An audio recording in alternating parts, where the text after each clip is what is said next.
Hey, it's Rachel, and as you can hopefully see behind me, we have officially hit the execution phase of this permaculture design for the suburbs. I've done an entire series, and I'll put this in the same playlist, of the design phases of this work with my sector analysis and zone planning, etc. Execution is the final step, and inside that, the very, very first thing you have to think about is water.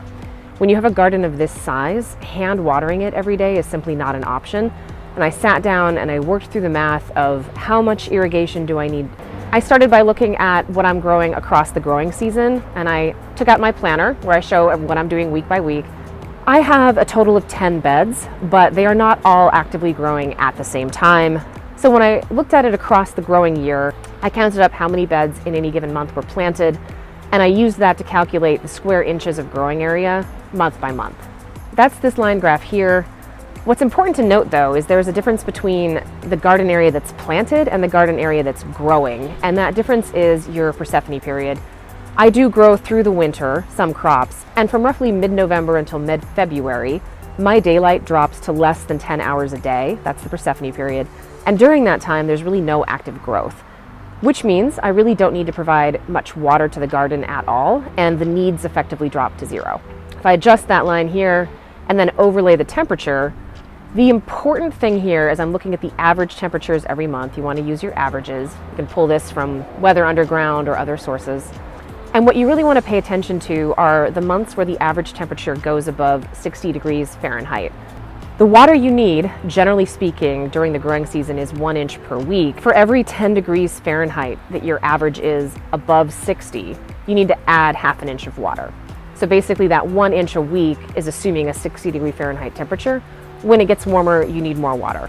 In my case, the temperatures start going above that threshold when we get into sort of late May, all the way through August and sometimes into early September. During that time, I do need more water. This last chart is combining, you can see a line for my growing area that's planted, a line for my temperature, and then combining those two together, the area and the inches of water required, I get these blue bars, which show my gallons of water required for the garden to grow. In my case, the largest amount is about 4,000 gallons of water, and that happens for me in July. All right, now you know what you need.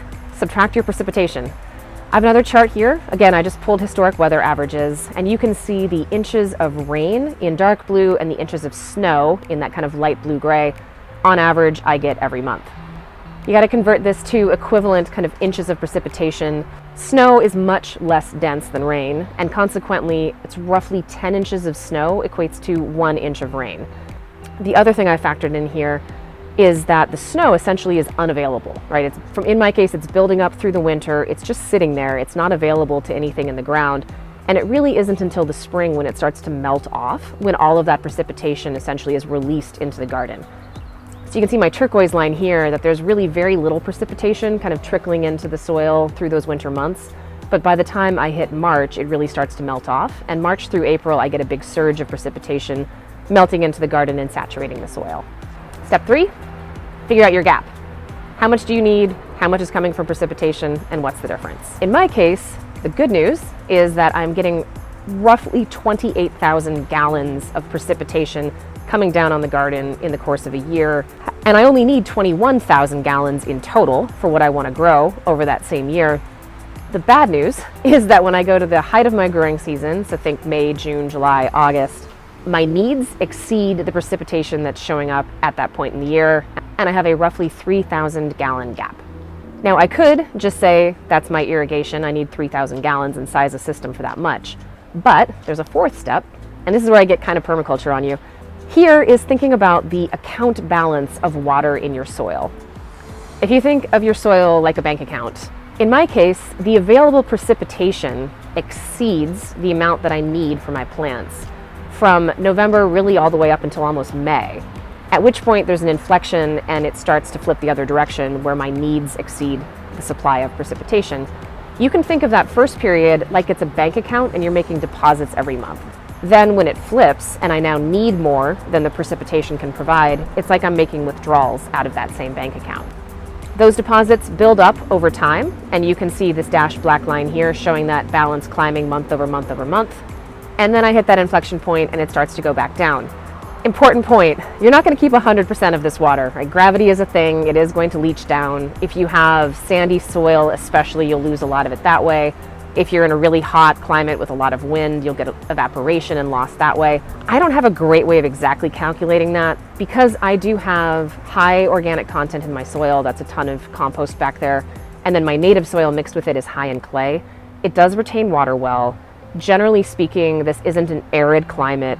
I'm assuming for now, and I'll see if this is right over the years, that I'm going to lose about 20% of that prior account balance from the month before every month due to evaporation or other losses. And then I also have the withdrawals that I'm taking out of the soil because I'm growing things. Those two things together gives me this downward trajectory now that I show in the dashed line. But you can see if you look closely, the account balance never drops all the way to zero, meaning in theory, I can rely on the precipitation that has saturated the soil, soaked in, and remained there to some extent to get me through those 3 months where my need exceeds the precipitation actively falling from the sky. Last little bar chart here shows the total water that's required by the garden every month, how much of that is available in the form of precipitation that's either falling from the sky or melting from the snow, and then the brown portion of the bars shows those months where I'm tapping into the soil's account balance to meet my needs. Okay, step 5. This is all well and good, but how do you actually keep that account balance and not just lose all of the water that's built up in the soil? There's a lot of things you can do, and I recommend doing all of them to increase your odds of retaining that water. The first is being thoughtful about where you put the garden. You can kind of see behind me, these pine trees are berms at the edges of my property, and I've got a topographic map here that shows how water flows on my site. Generally speaking, it all runs to the south and towards the west. And I have placed the garden where this yellow rectangle is here on this map. The red circle you see in the bottom left is a storm drain in the southwest corner. That is the wettest area on my property and has in fact flooded in prior heavy rains. I didn't want to risk flooding in the garden. I didn't put it right there, but I put it pretty close. So I would call this the not quite wettest location on my property is where I've placed my garden. The idea being I want to maximize the amount of water that's available in my soil by putting it in a place where it will naturally accumulate a little bit. Method number 2 is very permaculture. This is called slowing, spreading, and sinking the water. If you look behind me, you can maybe kind of tell there is a slope from the north end of the garden all the way down to the south end. It's very subtle, but it's there. When we put this in, we initially spread compost in a roughly even layer, and that would result in a flow of water a little bit naturally from the north towards the south. I then went in and hand dug out the walkways in between these beds, which was not fun. But ultimately, it results in this sort of sawtooth pattern in the garden with recessed walkways in between the beds. The plan is to fill those with wood chips once that gets delivered from chip drop. And during a heavy rain event, the tops of the beds are roughly level and they will get moistened by that rain into the beds and water will stay there. The paths still have a little bit of a slope on the bottom. And the idea is that when it rains, it'll filter through those wood chips, hit the bottom, naturally continue to slope off a little bit to the south, and it will accumulate on the north edge of those beds.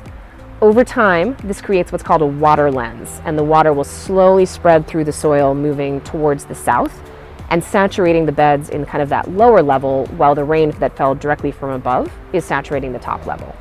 Third method to retain that water is cover crops or a living mulch. If you looked at my video about my crop rotation, you know that I use a lot of different cover crops as a living mulch when I'm planting things. This is everything from subterranean clover to buckwheat to mustard seeds. I also use things like alfalfa planted in the beds when nothing is growing in them. In fact, there's some alfalfa seeded out there right now. That helps to retain moisture when the soil is uncovered and bare, with the idea that then a subsequent crop benefits from the fact that we retained it. Fourth and final method, microclimates. All of my best experiments are accidents, and this year was no exception. I had to plant onions before this garden was ready. We were really late getting this done, and I put together kind of a temporary bed at the back of the property, buried them and hoped for the best. We did plant them right before some heavy spring rains came through, but after that I didn't irrigate them at all. It's just really far away from the house and it was too much of a pain, and I figured I'll just hope for the best. There's a tree that's growing right near it and arches over it, gives it a bunch of shade. It wasn't heavily leafed during spring when we planted these onions, but it then leafed out while they were growing, and it's now cast really quite a bit of shade on the east end of that bed. And if you look, the onions in that part of the bed are doing great. They rooted, they're growing, they're healthy, they're happy. I'm pretty optimistic about that crop. The west end of the bed did not have that shade, got baked in the sun, and is completely fried with effectively no surviving onions. What this tells me is that when I do start getting into some hot or dry spells of weather, if I'm worried about plants drying out, I probably can get by with throwing down some shade cloth on top of the bed to help retain some of that moisture over time. If it worked for that onion bed, it should work for my main garden. Sixth and final step here, we talked about sizing your needs, subtracting precipitation, calculating the gap, figuring out your account balance, keeping the account balance. That's all well and good, but step 6 is to have a backup plan. One important thing to remember about averages is they are not typical. It is a mathematical formula that tells you on average what a month looks like, but in reality it will never really work that way. I have a visual here of a calendar with our weather for the last 6 weeks. Drive home this point. Yesterday was June 11th and it rained. The last time it rained before that was May 2nd, and it was not a lot of rain. I think it was less than a quarter of an inch. This will happen. We will have extensive periods without rain, and consequently I need to have some resiliency to my system to make sure that I'm not 100% reliant on nothing but the precipitation landing on my garden. And that's where my roof comes in. So I have a roof plan here, and you can see there's one downspout that's pretty close to my garden. That is where I'm going to put a rain barrel, possibly 2. There's about 430 square feet of roof that feeds into that gutter, and I did the calculations and looked, same calculation as before, snow melt off, etc., equivalent inches of precipitation. If you multiply that by the area of the roof, most of the months during the active growing season, I should be generating about 1,000 gallons of water off of the surface of that roof. Given that in theory I don't need any irrigation, while it might be kind of annoying to fill some watering cans and occasionally water things, I will probably still do it, especially when I transplant things into the garden and help get them established. And it's not the most convenient thing in the world to have to go to a rain barrel and grab water for that, but I'm willing to do it, and given the low need for irrigation in general on this property, it doesn't make sense for me to invest in a more expensive system. Your climate will almost certainly be different than mine, but the steps should be the same. I do strongly encourage all of those methods to retain your account balance of your soil water. It's beneficial regardless of where you're growing.